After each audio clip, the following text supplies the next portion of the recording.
everybody. Here with the first episode of What You Doing. I'm here with my good friend Star. Star, say hello.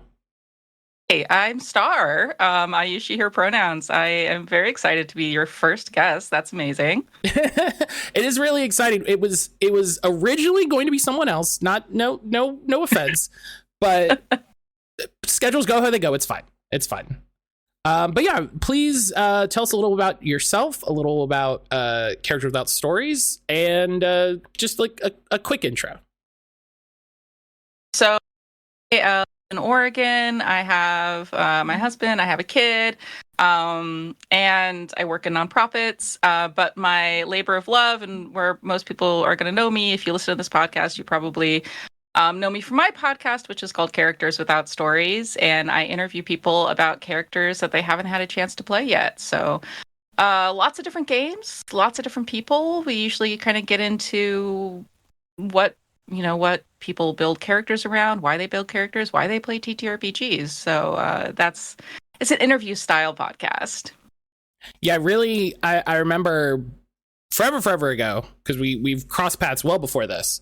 I remember hearing about your podcast and thinking that like that was such a smart like prompt for an interview, because people who play TTRPGs even semi-regularly absolutely have a handful of characters that it's like, oh yeah, we're gonna go see my friend this weekend and we're gonna have this whatever game, or oh yeah, somebody so and so just bought this and they're gonna make this character. So everybody has some of those characters. Yeah. And blessing and the curse of the one shot. Right. Or like you said, even a one shot where they didn't get to play as much as they wanted, or wow, this character was such a cooler idea than I thought. Yeah, definitely. So what sort of what sort of crystallized the idea to turn this into a podcast? People ask me this a lot, and honestly, I don't remember there being like a single aha moment where I go, okay, this would be kind of cool. Okay, now I'm going to make a podcast.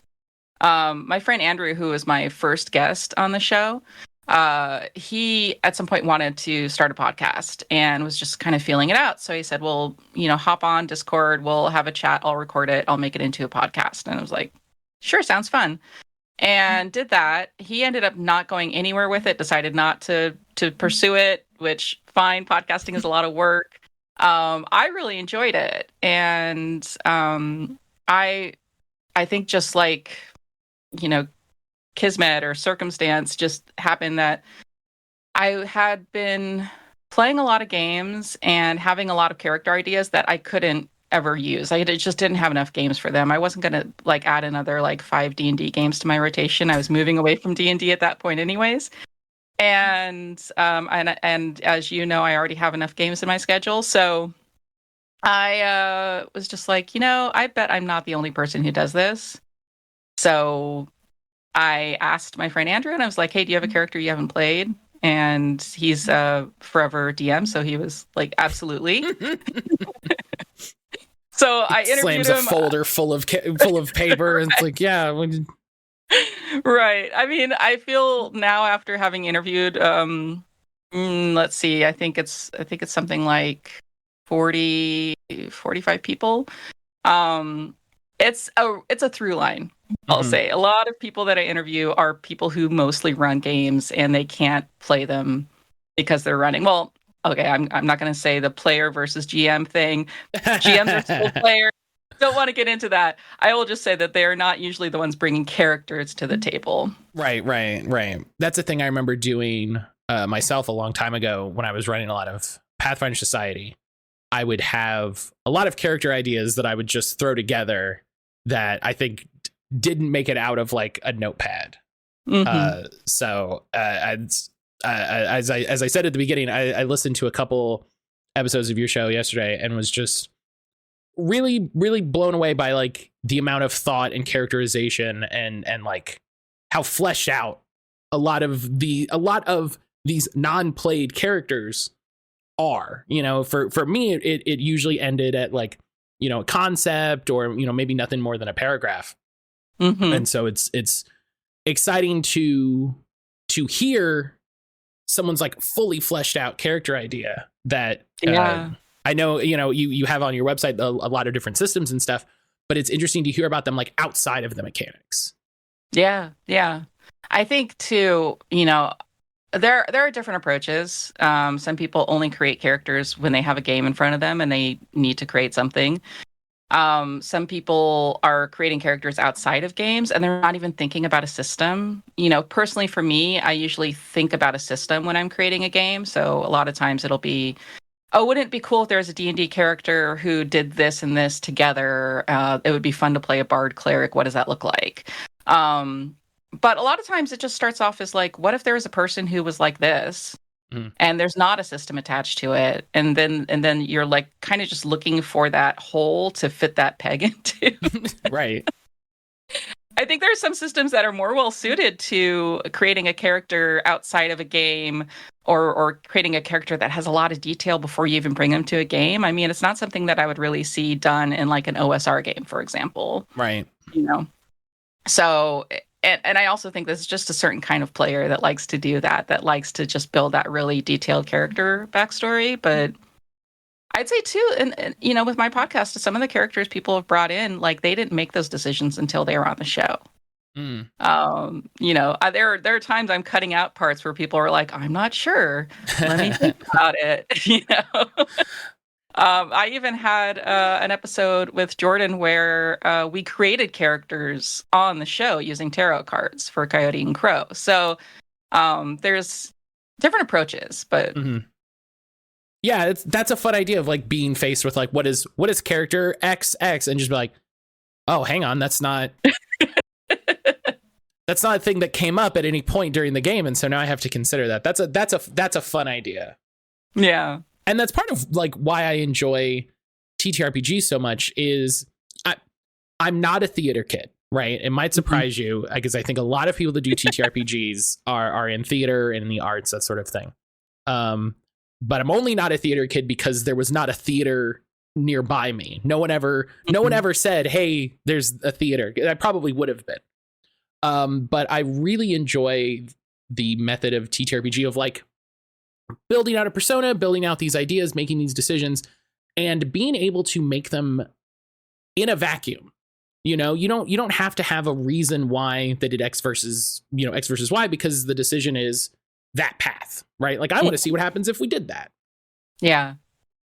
And so I think it's fun to be able to have an interview, like a telling of your characters in more of a story format. Like give them the space to say, why did this happen? What do you think about why this happened? Yeah, definitely. I was recently on a friend's podcast and she was interviewing me about a character that I had actually played from start to finish. And in like a campaign that went to like level 17, I mean, this was like, I know it's rare. That's a long time. Get a character through a 2.5 year campaign and actually complete their story. And it occurred to me, like, in the midst of that, I'm like, it is so hard to talk about a character from the lens of, like, I went through this D&D module. What are the events of my life? Well, I fought this demon lord and then this demon lord. And then we went to Blingdenstone. I don't know why, because there was a demon lord there we had to fight. Well, what do you do on the weekends? I fight demon lord. I fought the demon lord. That's what I said. Like, that was...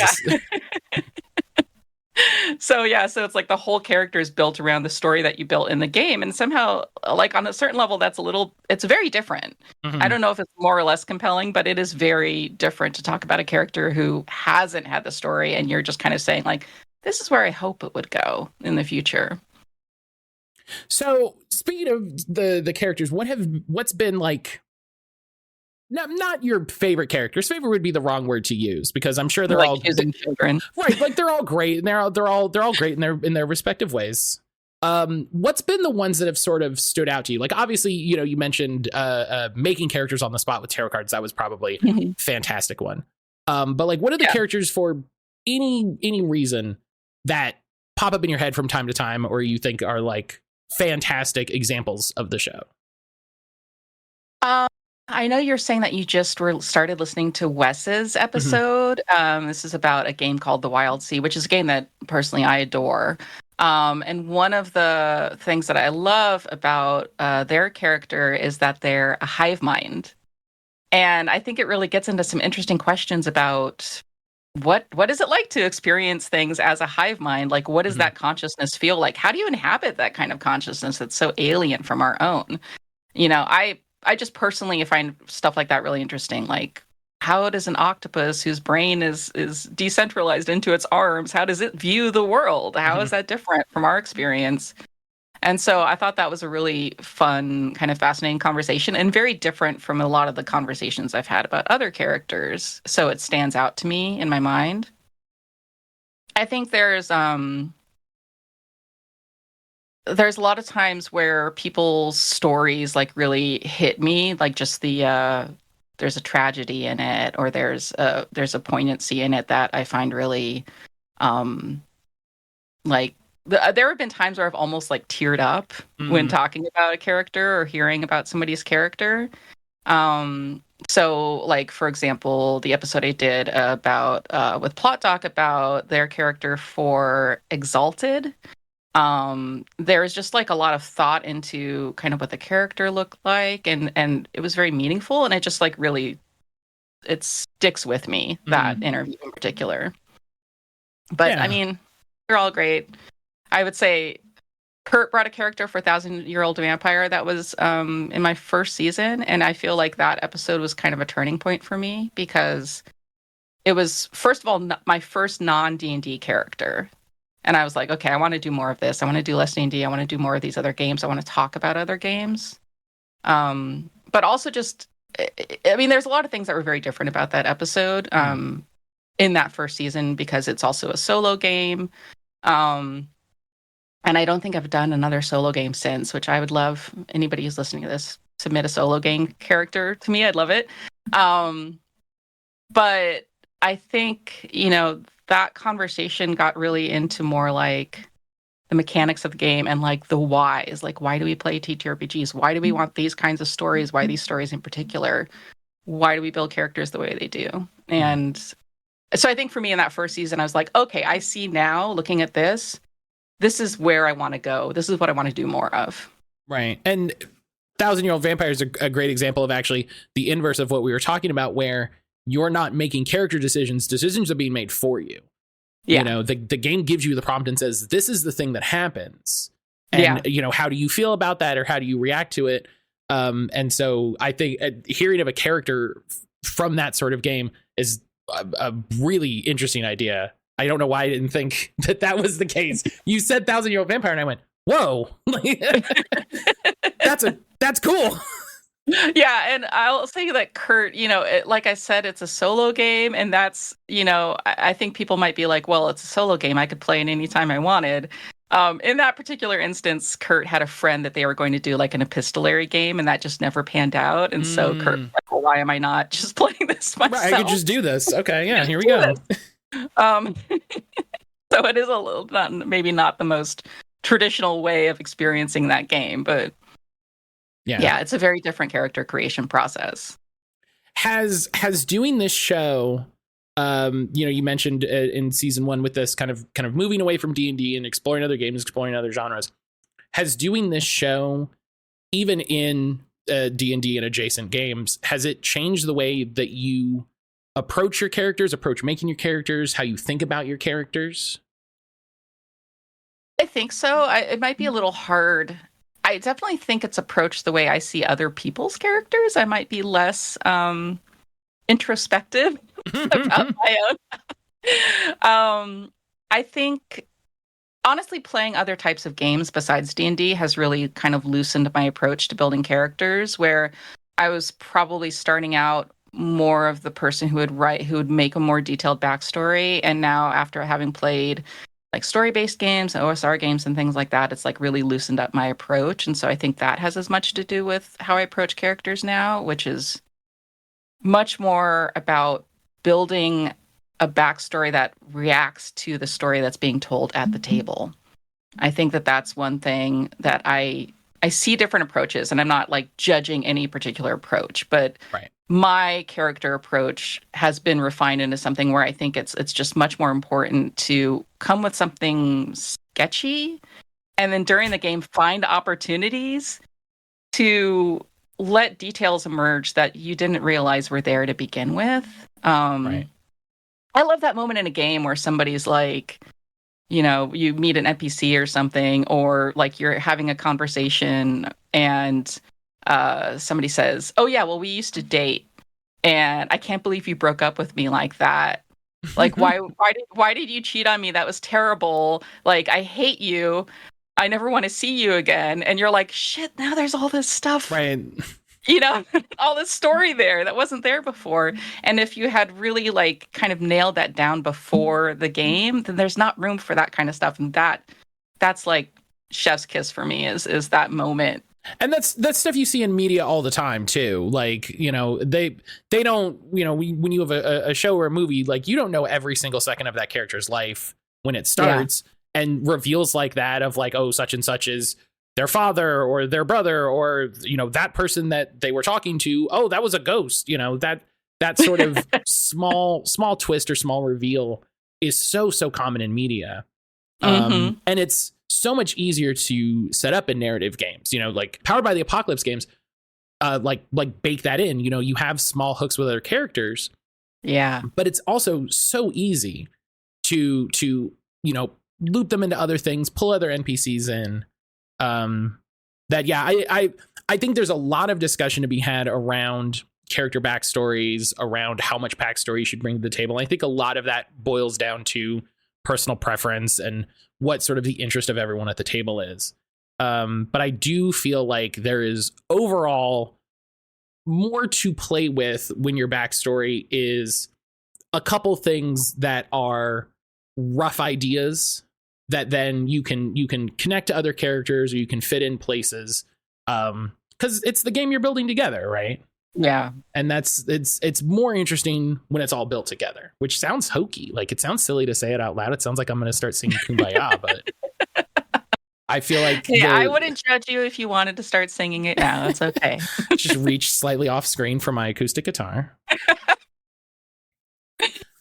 I think that it's definitely changing the style of character creation, changing the style of games has really made me appreciate games that build into character creation a type of character connection system, whether that's threads or ways that you decide ahead of time. Like, I have a relationship with this other player. What does that relationship look like? Mm-hmm. I think one of my favorite examples was in Penny's Cortex game, and I don't know Cortex well enough to know whether or not this is something specific to that specific spotlight.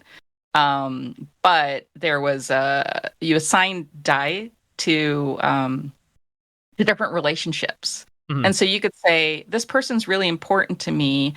Everything I roll against them, I'm going to roll with a D8. They're a D8 person to me. This person, we don't have much of a relationship. We don't have much going on. They're a D4. The other person can then have the same thing back at you, but it can be different. So you could have a D8 towards one person, and they're like, I don't care about that person. It's a D4. And I'm like, all you've done is assign dice, and it's already a story, right? And you already have the basics of a relationship. Right. And so, like, in that game, my character and Victor's character had this, like, weird, like, almost had a romance but never did, and then are like pissed at each other about it and like blame each other, and it was fantastic. It was so much fun, and it really started because I was like, I'm gonna give you a D8, so I love it when systems have that built in, because I think even though it's intimidating for people maybe coming from more trad games like D&D that don't have those systems, it's a great way, like a scaffold, to set up those kinds of relationships ahead of a game. Right. And it brings you into the game a lot harder. You're invested as to what the other players are setting up for their relationships, for your relationships between each other, relationships with you. And, my first game for that was Monster Hearts. And that game is very interested in interpersonal drama, interpersonal relationships. And it's one of the like really early games that I played that showed me what you could do with mechanics. Mm-hmm. That narrative games, story games didn't just mean that it was all make believe, but that it was, it was mechanized in a very specific way for a very specific effect. Yeah. And so I think games, like you said, games that do that just are more interesting because there are things to do. You know, whether or Right. not people enjoy them specifically is their taste, but mechanizing them, giving them a reason to matter is Yeah. interesting. Yeah. I think it's interesting too, because it's like, yeah, you can have those kind of mechanics and set them up before the game, but if there's not a dice attached to it or not a move attached to it, it's a little different. I think when there's actually like some sort of mechanical advantage or disadvantage that can be gained by having, like in Thirsty Sword Lesbians, like having a string on someone, I think like that really incorporates it into like the whole like fabric of the game in a really interesting way. It doesn't matter in a game to just say, oh, that person's my sibling, that person's my parent, whatever. If I guess I shouldn't say it doesn't matter, but if I just write on my character sheet, Star is my parent, that's fun, you know, that's interesting. But if that means when we're talking, you know, in a PBTA style game, if I'm trying to like lie to you, that it's like, it's actually harder for me mechanically to lie to you than it would be anyone else. Yeah. Like, that's interesting. That's drama, baby. Mm-hmm. Well, and I think too, it's like, yeah, mechanics tell you what kind of story you're going to tell with the game, right? Mechanics tell you this is what the game does.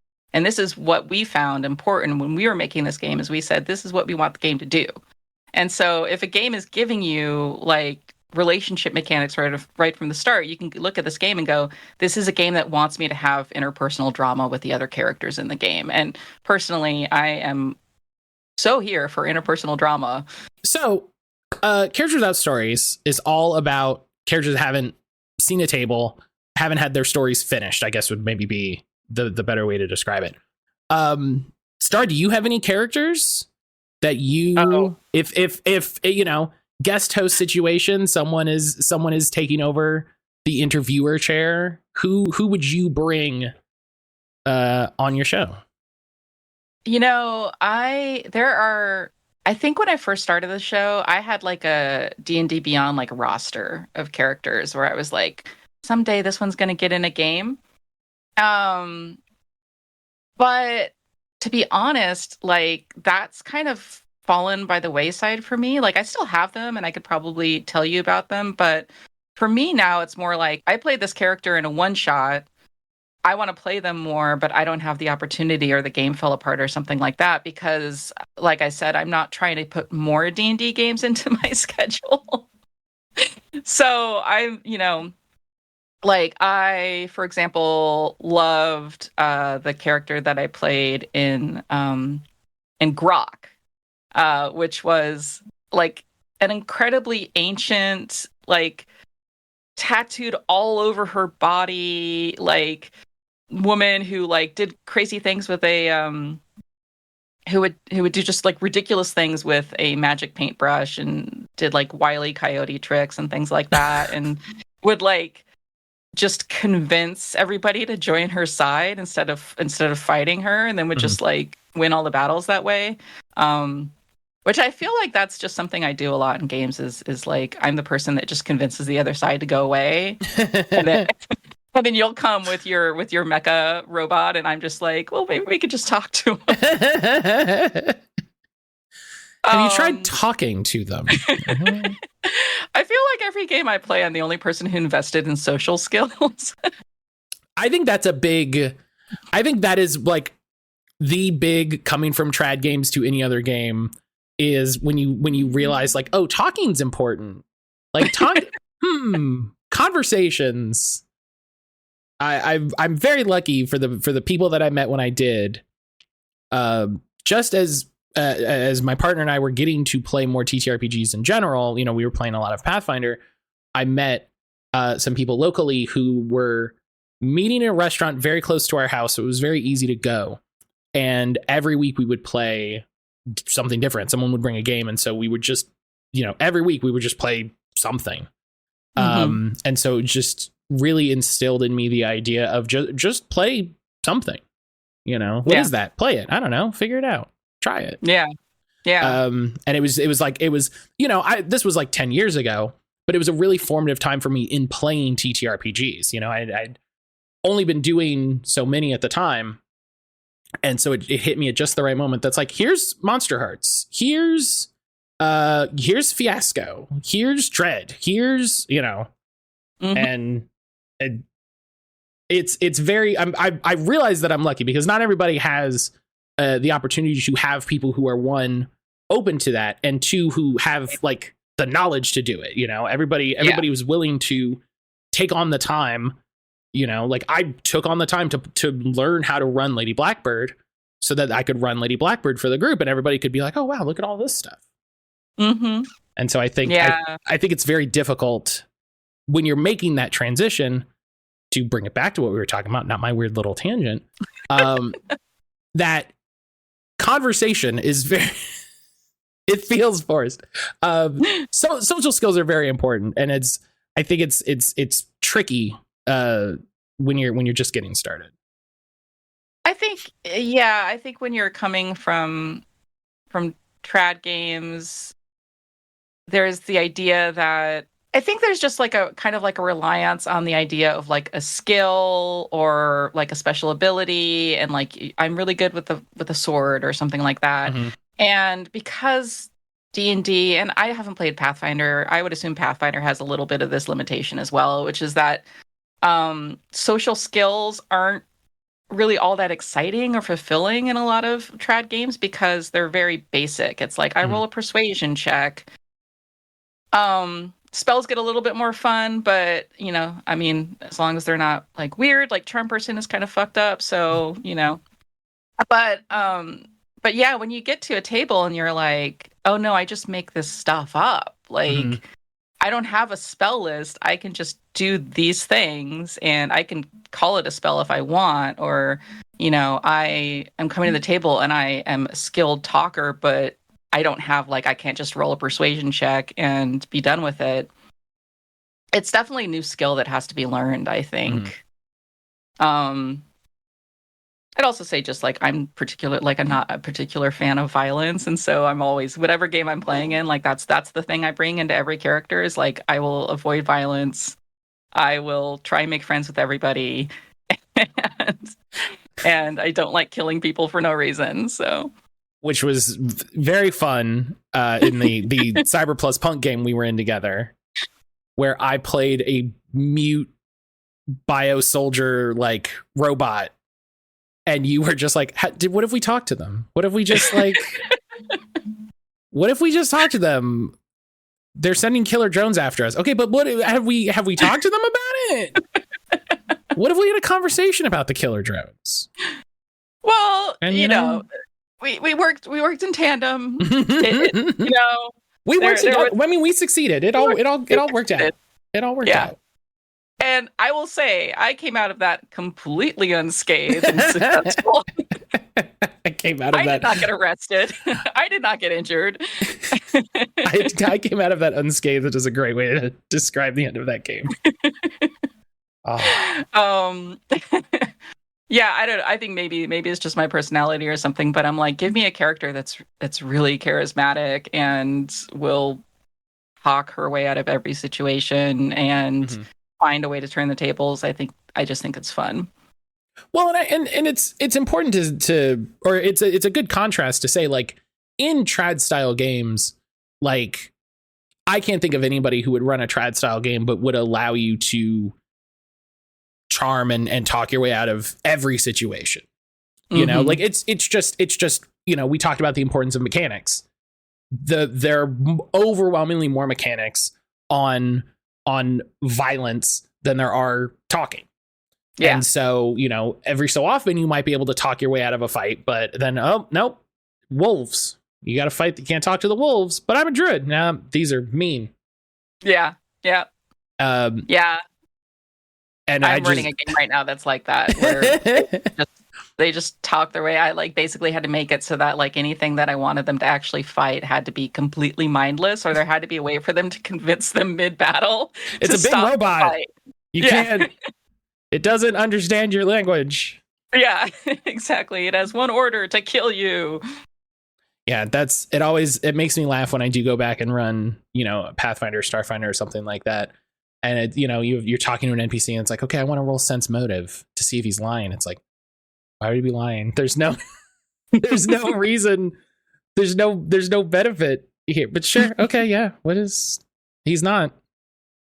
Mm-hmm. I rolled a 37. Okay, well, he continues to not. There's part of me that like wants them to be lying then. Like I almost there's a thing with D20 games now. I'm at the point where like I almost want to inject chaos. Like I want to take narrative games and funnel it in a way where it's a thing that I and I'm sure a ton of other people have talked about on TikTok of like, do the things that your players are like wanting to do. Like if a rogue is looking for traps, let there be traps.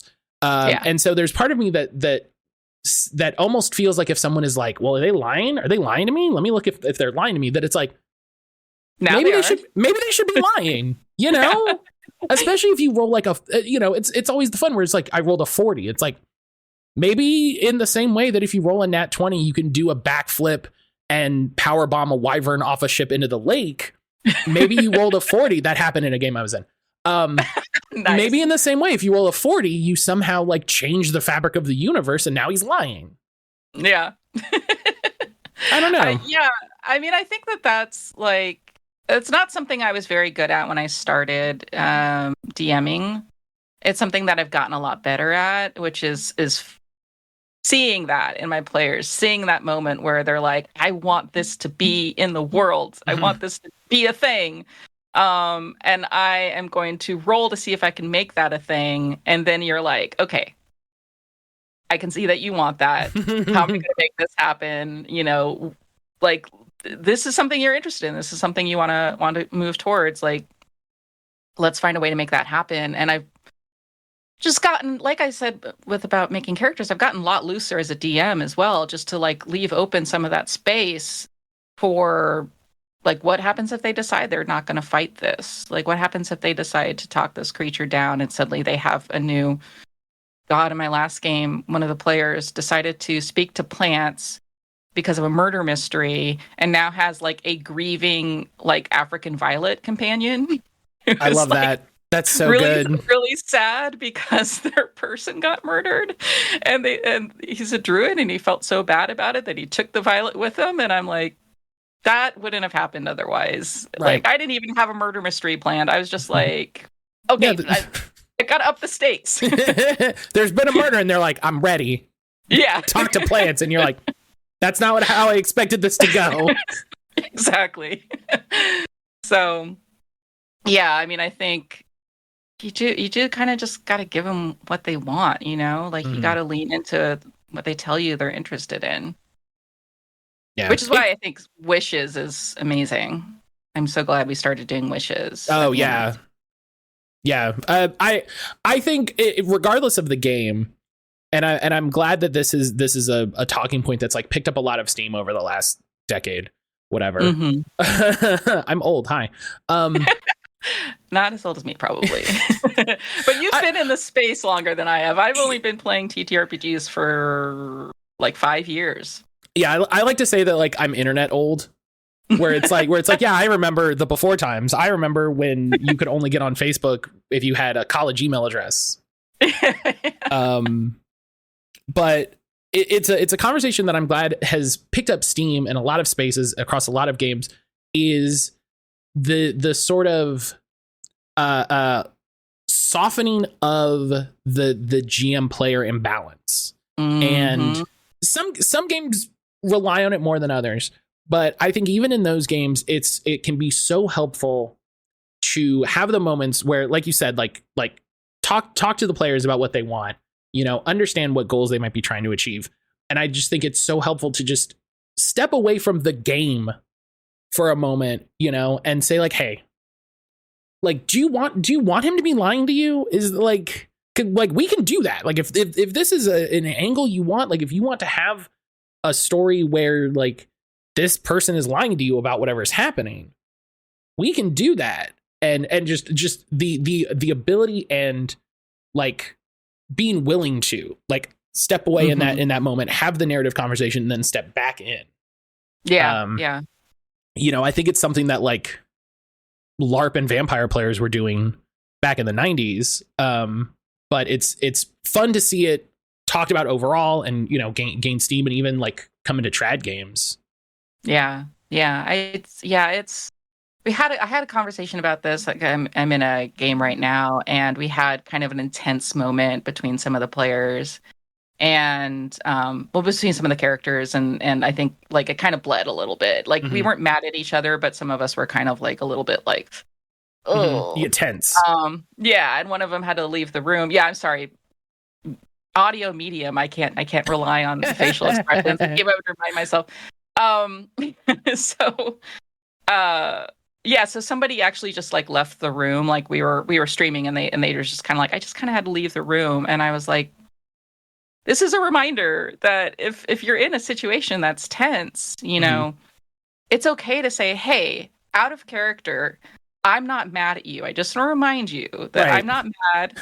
We're having a conversation in character, and if this is too much for you, we can stop. Right. But this is not me. This is my character. Right. Like we're having a moment, and like we are not having a moment. Right. We are having a moment. We are good. Yeah. But yeah, I mean, I think it's great that there's more people talking about like, you can do this. You can pause a game. It's okay. Mm-hmm. I think it's the next step. It's sort of the second wave of that conversation is the proliferation of safety tools in a lot more things. And then I think the third wave is kind of what I'm starting to see, is sort of not the abandonment of safety tools, but more the recognition that safety tools are one tool, one facet of that, and that it's not meant to be a be all end all, or that it solves every problem, and it's meant to be part of the conversation that you're supposed to be having. Yeah. And so which is good. Like I think there was growth in the space, and then safety tools became more prevalent, and not to say that they hurt the conversation, but I think then a lot of people saw that as a solution, and we're like, there we go, we got safety tools, there's not going to be any problems now. Right. Where it's like, well, maybe, but there's still there's still conversations and growth you can have as a medium, and then conversations you should have individually. Yeah. And so I think that's the space we're in now. Yeah, I mean, it's like what, I think the conversation, I feel like coming in the conversation, it started with, you need to have a session 0. And that became, we had a session 0, so everything's great. Like, everything's just going to go along swimmingly. We're never going to encounter any interpersonal problems. We're never going to encounter any problem behavior at the table or anything like that. And I'm glad that the conversation is more like not like, oh, we had a problem at the table. Well, did you have a session 0? The conversation is more like, well, let's talk about like, how do you have this difficult conversation? Because it can be a really difficult conversation. I mean, I had to kick a player from my game, and it was rough, but it was also like, you need to.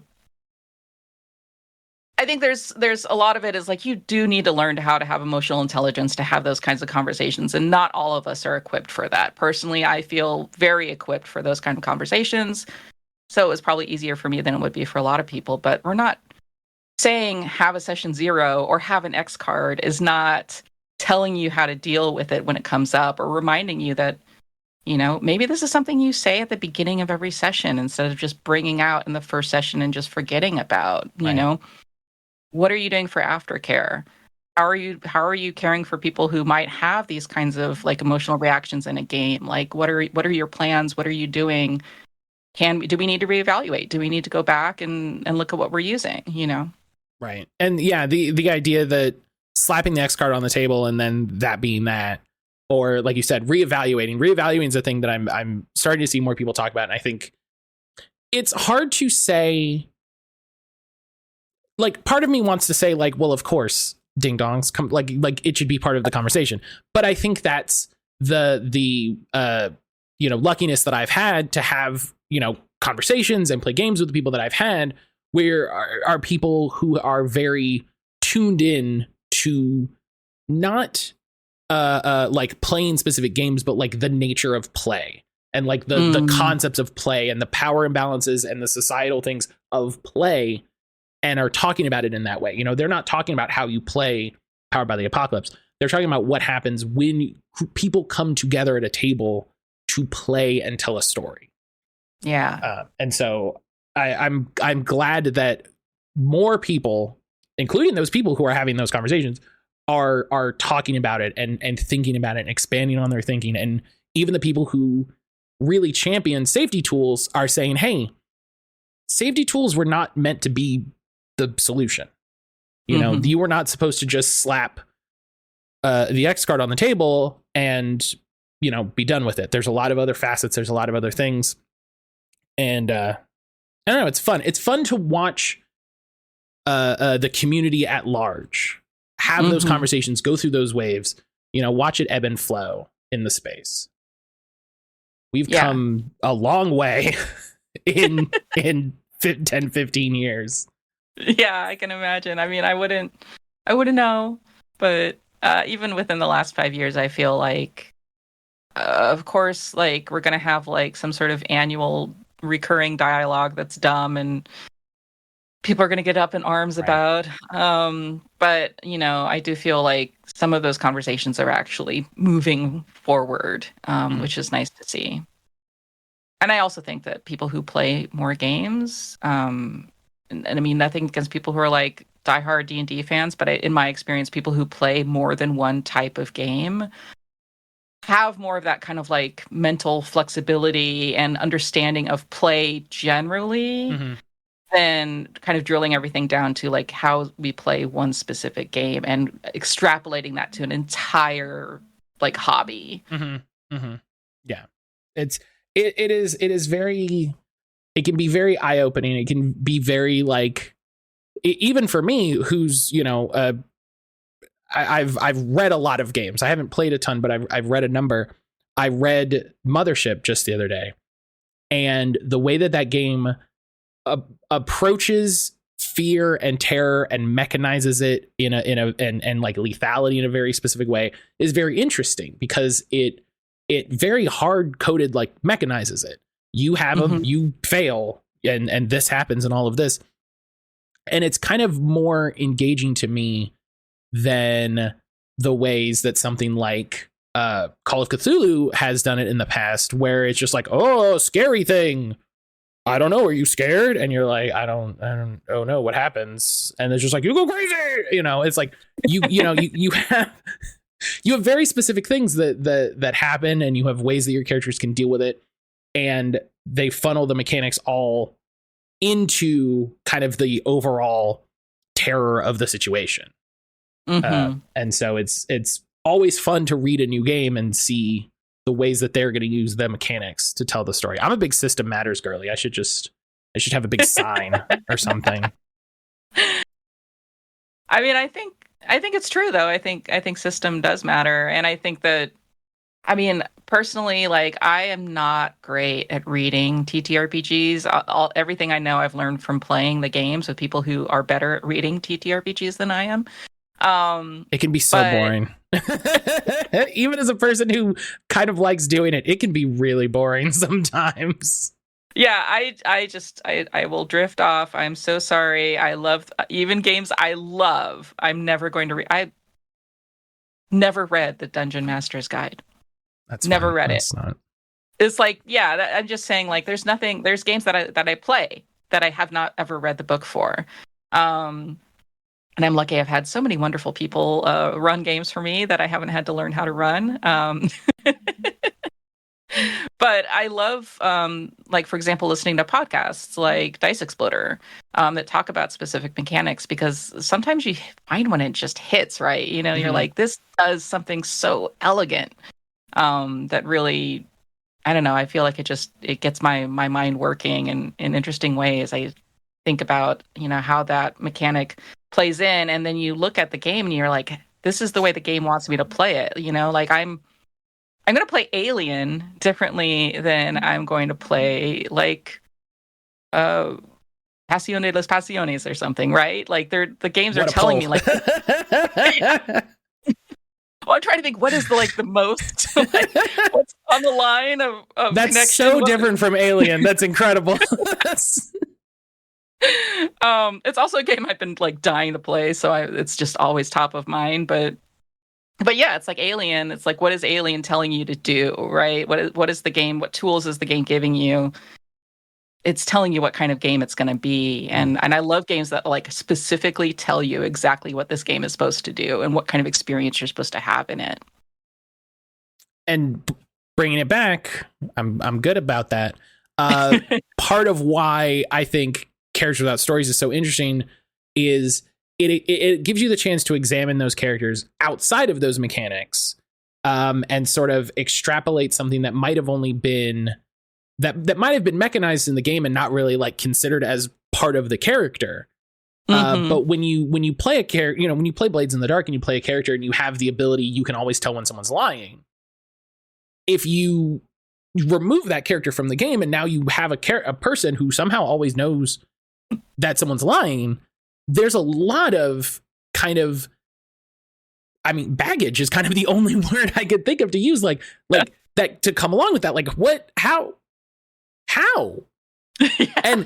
And there's a lot of different ways that you can do with it, you know, on whether you're, you know, if you're talking about like, oh yeah, you know, dusk falls weird and I have a magic spell, or, you know, I grew up on the streets, and, you know, even just the simple kind of description of what's mechanized can mean a lot for a character backstory. Yeah. I think it's, you know, I have an episode that I haven't released yet that I've recorded with a character that the person brought me a character that they had created in cosplay. And so the character was not built for a system, was just a character that they came up with. And they came to me and they're like, I don't have stats for them. I don't have any sort of mechanical aspects to them. I don't know what game they're for. And I was like, that's not like, I want to talk about something, like I want to relate it to a system. So I was like, well, you've got like this cool lesbian pirate. Like, let's make it a Thirsty Sword Lesbians character and then talk about it. Like, how did you make the choice? Like, how do you insert a character into a system? What is that process like? What kind of choices do you have to make? You know, I think it's the idea of like, do you start with the playbook and go, oh, okay, monstrous, that's me. I'm going to be a monster now. Or do you come and you're like, I want to be a teenage werewolf. Monstrous is the playbook for me, right? I think that's a really interesting question is just kind of like, well, what does that work in all systems? I think that's, you know, I'm not sure, you know, if you take that character out of the system, does it make sense? Not always. Right. But I think, you know, PBTA games, Powered by the Apocalypse games. Sorry, I hate acronyms. Well, it runs together if you say it long enough, right? It just becomes PBTA, and you're like, what did you just say? Powered by the Apocalypse games. I think, you know, they have like a looseness to them where you can kind of just do that, like pull characters in and make them fit within. But I know a lot of people are just inspired by the mechanics instead, and then just start there. So, yeah, and I like that idea of having a character as just an idea, as just a concept, as like you know, like cosplay, just a picture, and deciding how you would play that character in a system. Like, what's important? What are the aspects that I want to put forward on this character and say that they're so important, they're essential to this character, that I'm going to put mechanics to them. You know, I'm going to say these are the moves that I'm going to take. These are the ways that I'm going to build the stats. And I think that's a neat idea. And I think that is probably like, that's the hardest way to build a character, but I think that's like the most engaging because you have to think so hard. Yeah. Well, I think, I mean, when I'm building a character for a longer game, I'm building it differently than I am for a one-shot, and I'm building it differently for different systems. But if I'm coming in, I mean, I think a lot of my D&D characters started out as like, there's like some weird kernel, you know, there's, what if there was a blah, blah, blah, you know? What if there was a warlock who thought she was a wizard because she's taking a correspondence course? And the correspondence course is actually a con man, sort of like the University of Phoenix. And so it's actually a warlock pact, but she doesn't know it because she just thinks she's really in debt to her wizard school.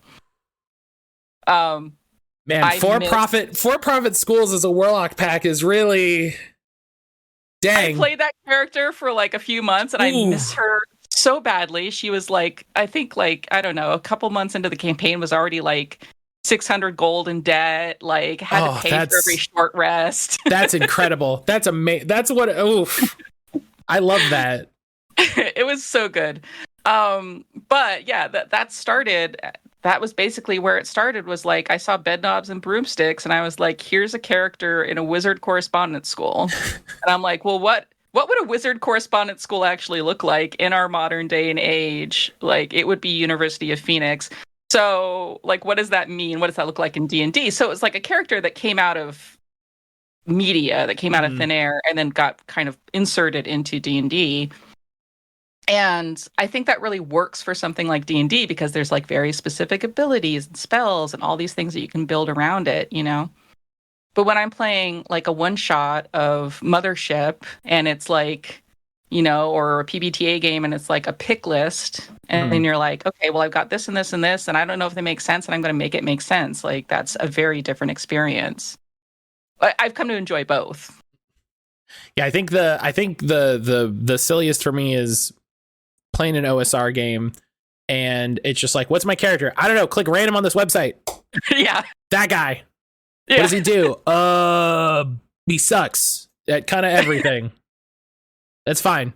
Like I had a game of Morkborg that I did, and just everybody's character was bad. Just some weird. They're the gross, like, hooded guy at the start of every Dark Souls game where you're just like, go traveler. That was everyone's character.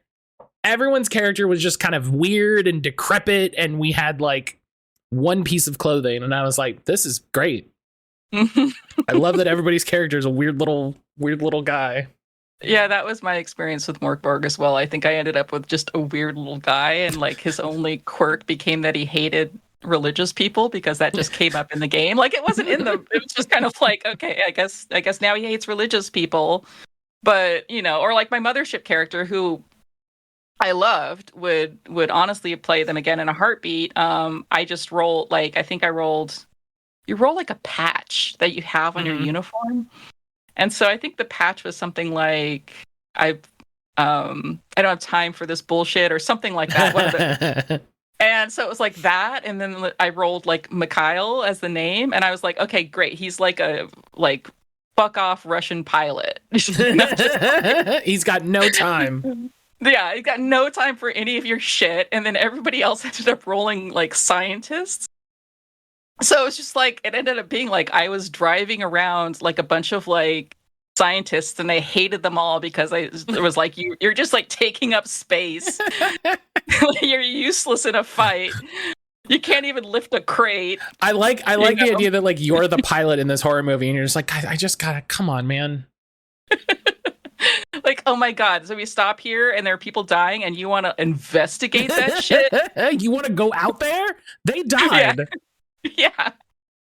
It's and that's the thing, it was like two details, you know, and that's all it took. So I think like if your pick list is good enough and your roll table is good enough and you have interesting things on there, then you're gonna get something interesting, even if it's just like a sketch, a swash of color. Yeah, I like games that have little random elements, little touches like that, which, you know, you can pick and you can say, I want this one because this aligns with the character that I've already kind of decided. Or you can say, I don't know, this guy's just some stats. What's my patch? And it's like, oh, it's like a cowboy skull. Oh man, what sort of guy would have a cowboy skull patch? Hang on. Yeah, exactly. What is the person that inhabits these traits? You know, there's a person in here somewhere. Yeah. And I think that's really fun.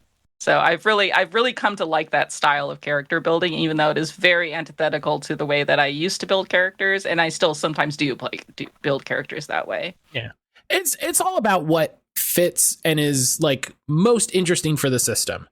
You know, Morkborg is not very interested in your 20-page backstory for your character, because by the time you get to page 2, they'll probably be dead.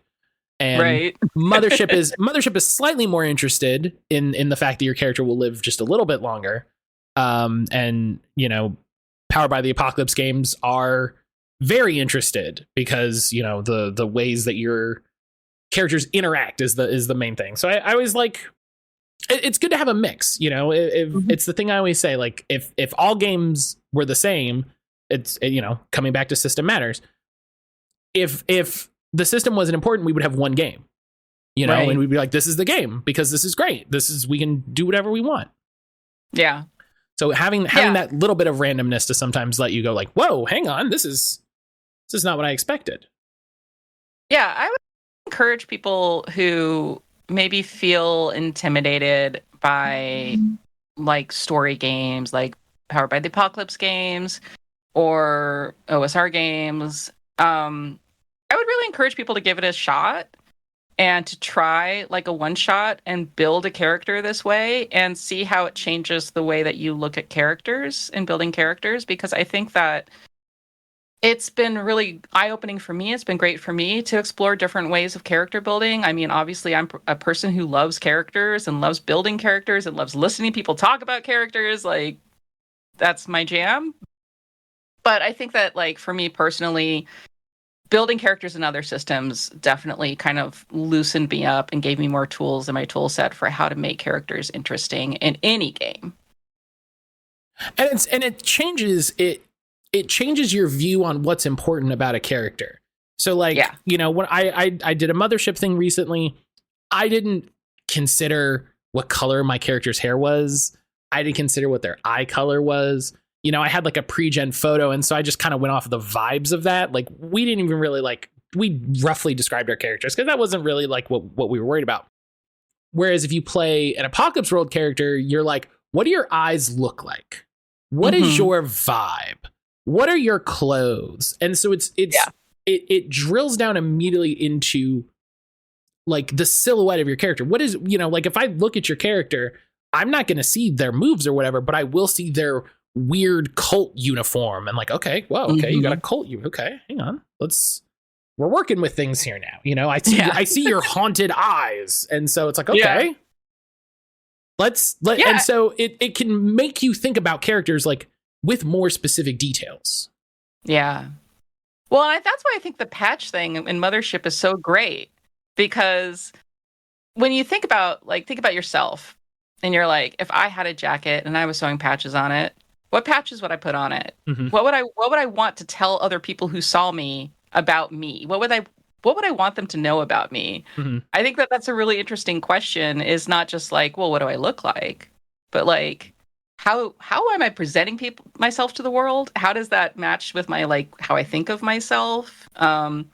Because I think when it comes to like pins and buttons and patches and things like that, those are very much telling people something about yourself. Mm-hmm. And this very like kind of like little bite-sized piece. And I think, to me personally, I think that's really cool. Like a really great idea for having one detail make a big difference in a character.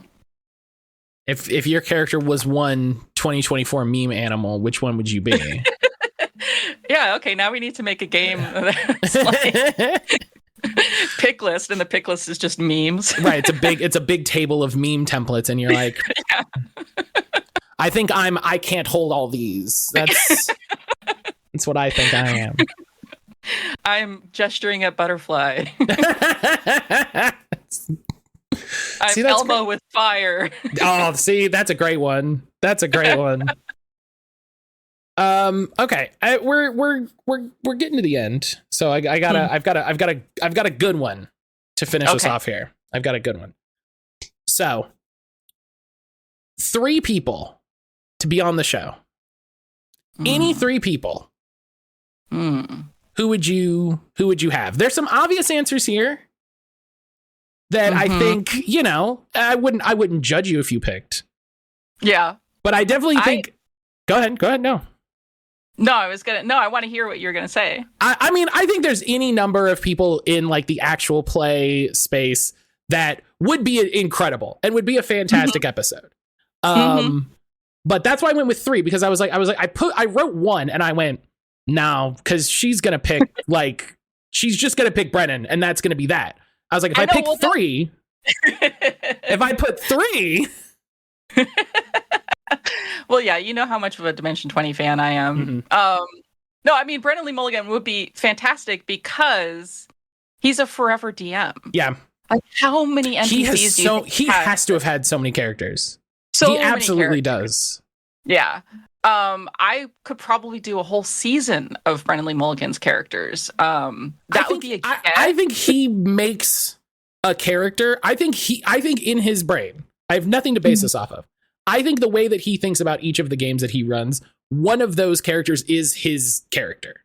Yeah. You know, like I think he thinks of that, like that's who I would play. That would be me. If for some reason, that's who I would pick. And so he probably has stacks of characters. Yeah. I think, so I guess that could be one of them. That's the boring choice. I know. I think people would be shocked if you didn't, though. Like, honestly, I think, I love a character actor, and I think character actors make interesting choices, and that's why they're fun to look at. So somebody like Willem Dafoe, I would love to see what kind of quirks would Willem Dafoe put into a character, right? And I mean, so maybe it's more like I just want to watch him play a character in a TTRPG. I think that'd be fantastic. Nobody's going to understand this reference, but there is a show called Fishing with John in the 90s. And it's this character actor, John Lurie, who would go fishing with other actors. Mm-hmm. And those are the best shows. I love those types of shows where it's just like, just put two actors together, have a good time. Yeah. So he did an episode with Willem Dafoe, and they went ice fishing. And so they built the cabin, they drilled the hole in the floor, all of that. And Willem Dafoe, like, after watching that, I was like, I just want to hang out with him. Like, it looks like a fun time. Like, he was getting very silly. And I was just like, please, if you're interested, if you like Willem Dafoe, go find this. I don't know even how you'd find it. Maybe it's on YouTube. But it's really entertaining. So I think that he'd be great. Another one would be like Natasha Lyonne, one of my favorite actors, because I think that she always brings something like interesting to a role that is hers. And then I think probably a writer. I think writers are going to bring interesting things to characters. And I think probably most writers have thousands of untold stories that are just kind of swimming in their heads, So I'd say, like, I've read a lot of speculative fiction lately that I've really enjoyed. So it'd be hard to pick like just one. Mm-hmm. But I really enjoyed this very weird fantasy book called Black Leopard, Red Wolf by Marlon James. And the characters in that were like so like lived in and also surprising and weird. And I feel like I would want to see what he would bring to the table. I think it would be really interesting to see like what kind of character has he not put on paper yet. Mm-hmm. Well, and it would be the thing that we talked about, right? Would be taking a character and deciding what was important, what things you wanted to pull forward into the game. Yeah. And yeah, that's a thing I hadn't considered is someone who's a writer who makes dozens of characters as part of writing a book and, unfinished manuscripts or whatever. That would be, that's an interesting idea and then the game would make all the difference. Well, and, so it's like, another writer that I love, China Mieville, like I didn't mention him because I feel like his stuff is like very world building to me and less about like individual characters. But he plays Pathfinder and TTRPGs. And so I'm like, I just want to have him at the table, but he would probably also come in with the expectations around a character in a game, that I think that would be interesting too. Yeah, it would be fun because it would be two different episodes to have someone who's familiar with TTRPGs and someone who's not familiar with TTRPGs. Yeah. And who's someone, even just like having a writer versus an actor. The different ways that they're going to approach it. Yeah. Yeah. Yeah, I don't know how I'd find somebody who hasn't played a TTRPG to be on the show, because I think, what would I say to them to invite them? Like, How would I even begin? how would I Okay. tell them? So do you know board games? Okay. So what if there was no board? And they're like, you lost me. And I'm like, no, you got to stay. Hang on. Willem, stay with me. I feel like Willem Dafoe, like if you said that to him, he would be excited. He's pictured a board game. And he's like, I'm picturing a board game. And you're like, okay, no board. And he's like, oh, you know, he'd make like a shock noise, and you'd be like, okay, I don't know if I feel like you're messing with me here. Yeah. Now I need this to happen now. I really I was gonna say, now I happen. really want an episode of you and Willem Dafoe, just because I think Where he knows nothing about games, and I have to explain it all to him. the first 20 minutes of the show are you like, so this is Thirsty Sword Lesbians. He's like, wow. And you're like, all right. Gosh. I don't know if there's no way to make that happen, but God, I would love to make that happen. I know. Universe. So, sub to the Patreon. Who knows? Do it. It won't make it not happen. Yeah. Right? If anything, it makes it more likely. Mm-hmm. Putting it out there. If anybody knows Willem Dafoe, get us connected. Get us in touch. Please, for the sake of everyone. Everyone wants to hear that episode. Yeah. But that's it, Star. Thank you so much for taking the time for it's been a lot of fun. being on the show. I had a good time, and so did I. I hope everybody had a good time listening. Star, why don't you go ahead? I'll turn the limelight over to you. Why don't you go ahead, tell us where everybody can find you on socials, where everybody can find the show, and different ways to support you and the show. Yeah. So I'm going to make it super easy for everyone, because you can just go to characterswithoutstories.com and everything's there.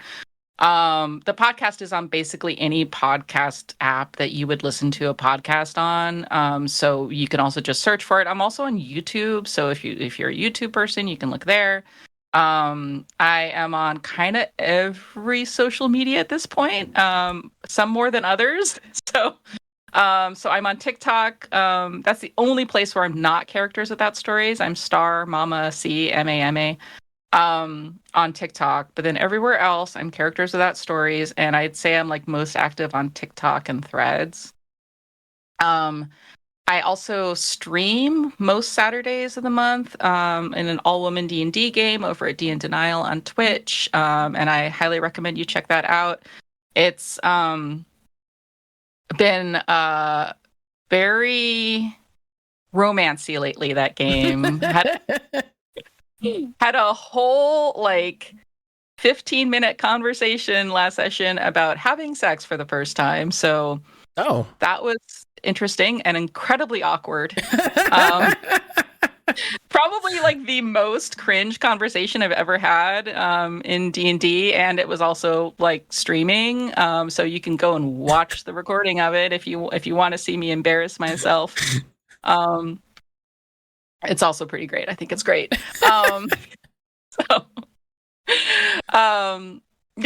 those are the places you can find me. And then also like with Matt, if you're on Discord, you should, and you want to play games that aren't D&D, you should definitely join Titterpig Academy. I'm in there. Maybe we can play together. I absolutely at one point meant to bring up Titterpig and then just talked about a different thing. Yeah, both Star and I are in a Discord, Titterpig Academy, as she said, that's focused and interested on teaching people games that are not D&D. And if you join, then I'm going to assume that you're interested, because you walked in the door. And we've had a lot of great games, and Wes is running games again, so yeah. I mean, I'm trying not to monopolize Wes's time and be in all of their games. So I'm letting them slide this time. We're currently playing Spire, so I'm still playing with Wes. I'm still. Yeah, I almost signed up for the game, but I was like, I don't have time. I can't make that time work. That's okay. I had a game that just didn't happen because of just personal stuff. no bad reason or anything. And I'm like really sad about it because I was very much looking forward to it. And all we did was character creation, and then we had to end the game. So there's another unplayed character for me. There you go. But I'm also like, oh, okay, that's one day open in my schedule again. You're like, okay, oh, I actually don't have a game on Saturday. I'm sad, but okay. I 4 games a week is maybe too much. That's so many games. I'm trying. I have a D&D game I'm running, and I'm trying to end it. And I love the players and I love the game, but I'm like, this has been going on for over 2 years now. We need to move on. I like you say I'm trying to end it like they keep calling you on Discord, and you're like, no, that's the last session. Okay, everybody have it. And then Saturday comes around and they're like, okay, it's the game. Hi, pick up. And you're like, what do you mean? The game is over? No, we haven't. They're badgering you into running the game. It's like, we'll cancel sessions and then it'll just like drag it along, and we're like at the end game, but then it's just like getting added to it, and it's as much my fault as anybody else's because I'm like, let's complicate things more. And then but what if there was a secret prince and you're like, no, one prince, done. Yeah, exactly. So I'm like, I love that game, but I'm ready to move on to new games, and that's just kind of where I'm at now. I'm like actually trying to play less games. I would love to play 4 games a week. I think I play 1 game a month, and that's the one that I run. So, but hey, Tin Pig Academy. Yeah. I try not to eat up all the games though. I try to be nice. I did it for like a week. I did like 2 games a week, and I was like, that's too much. I shouldn't do that. There's other people. They should play too. Maybe sometime I'll return the favor and run a game on there. I keep threatening to, and I just don't have time to like put a game in my brain and then try to run it for people. That's half the problem. Yeah, I can see that. But yeah, Star, thank you so much. And this will be where we leave off.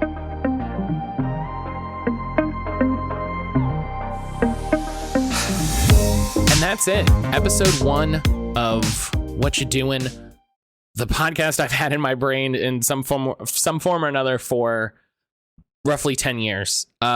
This is really exciting to actually be working on this and have people excited to listen, people excited to be on it. I've had a number of people submit themselves to be on the show. I have a lot of people that I'm excited to reach out to see if they're interested to be on the show. Thank you everybody for listening to episode 0 and being excited. I'm so excited to see where this goes. I don't know when episode 2 is going to come out. It's going to come out when it comes out. So look forward to it. All the things mentioned will be linked in the show notes. You can find links to all of Star's various websites and socials and things in the show notes. You can find links to all my socials, Matt Calder, pretty much anywhere I care to be in the show notes. All of that'll be linked down there. You can check out the show on Blue Sky and Instagram at What You Doing Pod. I'm already working on little snippets, little videos to share, little outtakes and extra things to put on socials. So if you want to check that out, I'm also going to try to post when new episodes go live, that sort of thing. Go follow the socials there. If you have any feedback on the show, feedback at mattcaulder.com. Email address will be in the show notes. Go ahead, drop us a line. See what, let me know what you got going on. If you have somebody that you want to suggest I reach out to be on the show, that would be super cool. I'd love to hear that. If you're interested in being on the show, if you have a cool thing that you make, that you do, that you want to talk about, bit.ly/whatyadoing form. That'll take you to the Google form that I've set up where you can, submit your info on ways to get in contact with you, what you're working on, all of that stuff. Just makes it easier for me to keep it all together so I know who's been interested. If you can rate the show, I don't know if that's a thing that happens after I get a certain number of listens or a certain amount of time, whatever, I don't know. If you like the show, drop a rating. That'd be cool. I don't know. This is a whole new thing for me. This is a brand new podcast. I've never done this before. So thank you again for listening. I really hope you enjoyed it. I hope you're looking forward to the new episode. I know I am.